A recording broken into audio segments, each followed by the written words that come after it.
ABC Listen. Podcasts, radio, news, music and more. I think everyone wants me to say tax-free and how appealing that is from the outside in. That's not what got the deal signed. Being over there, you sort of realise that it's bigger than a game over there. And when the time comes, we'll be able to change a lot of lives for the better. Jarome Luai is Chief number 1. The PNG-based team have made their first official signing, and it's a big one. Luai has been a driving force behind the Wests Tigers' charge up the ladder, and in 18 months, he'll be trying to do the same for the Chiefs, and for a life-changing amount of money. Last year, Luai was vocal about then Tigers teammate Lachlan Galvin's decision to leave the club. So how does his situation differ? And what will this signing mean for the PNG team and its rugby league-loving fans? The recruitment drive has officially begun, and Luai's signature is chief among them. I'm Poppy Penny, and this is ABC Sport Daily.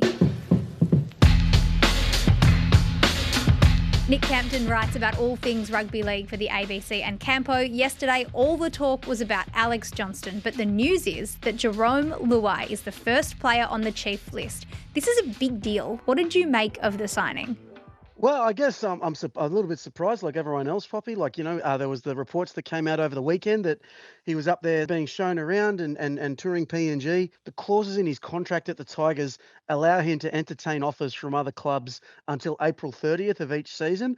I kind of thought that maybe the trip was just, to get an initial impression, and then in 12 months' time, when there's a little bit more clarity on what the Chiefs are going to look like, then maybe he locks it in. But it seems to have all happened really quickly, and Jarome Luai will be PNG Chief number 1. I think it's a massive story that really changes the complexion of the NRL player market, and I think it'll have very, very wide-reaching effects for not just the Tigers, but for the entire league. Luai is a big name. He's a great player. We've seen what he's been able to do at the Tigers since joining that club. What makes him an ideal first signing? Well, I think he's got just such a reputation as a winner, right? And that mainly comes from the 4 straight premierships at Penrith, but I think also the stuff that he's been able to do at the Tigers over the past 18 months, helping them turn around and go from being 3-time wooden spooners to a much more competitive team last year. And then this year, they look like a team that could have some really, really big aspirations. I've got a guy who I begged to come out of a 4-time premiership winning team to help a club off the bottom of the table progress into a better position, and he took that challenge with us. He's really got that reputation, that aura around him as a competitor, as a winner, and as a leader. And I really don't think you can underrate the importance of that for a team like the Chiefs, who now have a figurehead, now have a face of the team, has a guy who knows how to inspire the players around him and has such an enormous legacy already. What I came here to do, turn it into a better place, leave my jersey in a better position, a place where players will want to come. There are players coming into the league now who are 18, 19, 20, who grew up watching Jarome Luai win all those premierships. Luai's spoken a lot about his relationship with Benji Marshall, how Benji was his hero growing up. There are guys coming into the league now, and Luai was their hero growing up.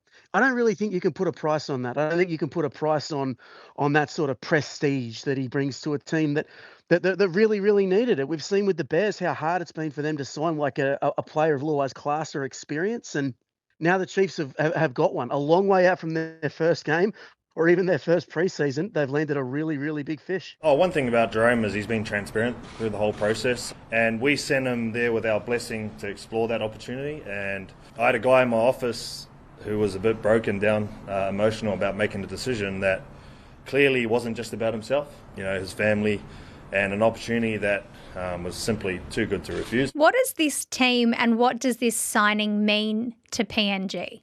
Everyone talks about rugby league being a way of life in PNG. I kind of think it's bigger than that. I don't think it's something that you can be adequately described unless you've seen it and experienced it yourself. And that might be through going to PNG, or it might be just seeing how some of the fans react to when they watch the Kumals play. There really is nothing like it. I imagine that money was a big thing that got the ball rolling for this deal. That's definitely appealing from the outside in, especially. That's probably what got the conversation started, but it's not what got the deal signed. But I also think something that would have got it over the line is him going up there and seeing what the people react and sort of inspiring in him what this team could be. I think the NRL dream for this team is not just for it to be a PNG team, but for it to be a team for the whole of the Pacific. It's probably more a vision, something that I resonated with. Being Polynesian, there's a lot of similarities, to Samoa and things like that. So, yeah, what that team's eventually going to do for those people is just grow a nation. So that's something that resonated with me. So from a football perspective, this is a great signing, but from a cultural perspective, I think it might be an even better one. Where does this then leave the Tigers? We've seen the impact that Luai has had on turning their fortunes around. There was, as you say, a clause in his contract that allowed him to do this. They waived the cooling off period. How do they navigate this next 18 months with Jarome Luai? Well, it is a bit of an unprecedented situation because it is going to be a very, very long goodbye. And I imagine there's a lot of Tigers fans out there that are feeling pretty conflicted. I would imagine that if Luai can lead the Tigers to a final series this year and then maybe a little bit better next year, I would think he would then depart with no hard feelings. And again, I'm here for another 18 months, so it's pretty good to get that out of the way and understanding that I still got a job here to do. I think everyone understands the life-changing possibilities behind this deal and the fact that he's not breaking a contract. He's using the clauses that the Tigers were happy to give him when he did join. We waived the cooling off period so he could do it too. You got to remember that. That's another thing where if we didn't, he has to wait till November. But waiting till November gives us no opportunity to be able to re-sign players with knowing that he's still going to be here. So, yeah, I think the matter of urgency is a credit to PNG, a credit to Jarome and everyone at our club for being able to get it done pretty quickly. Maybe that softens the blow a little bit. I know the Tigers are still really excited about Latu Fainu's future. They've got another really good young guy, Javon Andrews. I also know that Tigers fans are probably sick of talking about good young guys with good futures, and a lot of them want to start winning now. So, yes, the ball is still very much in Luai and the Tigers' court. He can still build a legacy at that club that would leave a lot of fans very, very satisfied with his contribution. But that's entirely dependent on him. If say they miss the finals this year and they miss the finals next year, and this good start that they seem to have made doesn't really come to fruition, then all of a sudden we've got a different situation. But Luai's a consummate professional. He signed with the Tigers 12 months in advance, and then he won a premiership in his last season at Penrith. Won a comp that year too, so hopefully there's some good signs for the boys. He said all the things today about being team first and being utterly committed while he was at the Tigers. He's got a track record of that, and I believe him. Campo, I'm going to quickly ask you to cast your mind back to last season. Lachlan Galvin announced that he would be leaving the Tigers for the Bulldogs 18 months after the announcement. At that time, Luai was pretty vocal about that not being the way to go about things. Fast forward to now, and Luai has essentially done exactly that. Can you help us spot the difference between the Galvin situation and the Luai situation? Well, I think the big difference here is Galvin's clear dissatisfaction with what the Tigers were doing and how they were kind of handling his development, and the fact that he managed to angle his way out of the contract 18 months beforehand, I think is the major difference in these two scenarios. I think, there's maybe an element of embarrassment for Luai because of the things that he said then, and he said only last year that he wanted to be a West Tiger for life. I'm staying, don't worry. For a long time? For life. But the fact of the matter is he has not angled for a release from his contract. He has abided to the terms of the contract as it was offered to him by the Tigers. We had a good chat, me and coach, and I think he understands how much this place actually means to me and how much I love the group and what we're building here and building towards.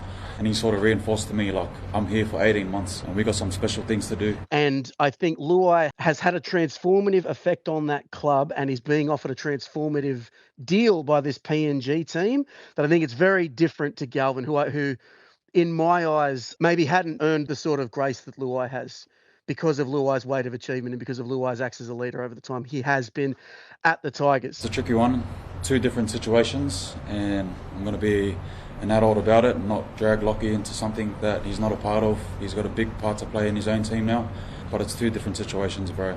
And I know the team first thing is getting thrown around a bit. I'm here for 18 months, man, and I live and breathe team first. My brothers know that. They're happy for me and my family, and this club will be in a great position when I leave. I do think there are similarities, but in my eyes, it's two very different situations. And I have very little doubt that Luai will see out these final 18 months of his contract, something Galvin was unwilling to do.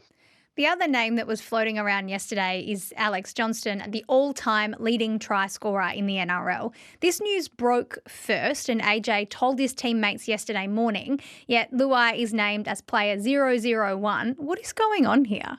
Yeah, I think that was a little bit of a crazy one. I think the Chiefs always wanted to position Luai as chief number one.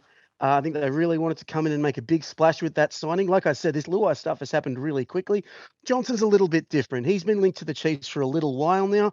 I think most smart judges would have thought for the last couple of months that he was going to end up there for a 1 or 2 season little cameo at the end of his career. But I think the Chiefs were really set on making a splash, and that's why Luai maybe got pushed up the order.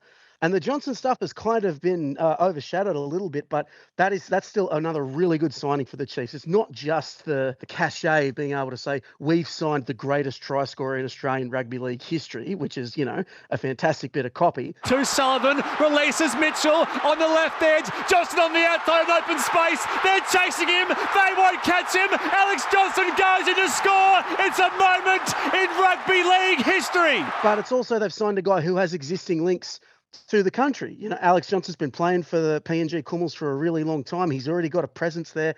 I think it helps forge that cultural connection. So the Luai stuff is getting all the headlines, and rightly so, but I think Johnson's a smart bit of business as well. Hey, Campo, the Chiefs have basically out-recruited the Perth Bears, who joined the competition a whole season earlier with just these 2 players in the last 24 hours. How on edge will the rest of the competition be as the Chiefs and their tax-free contracts circle?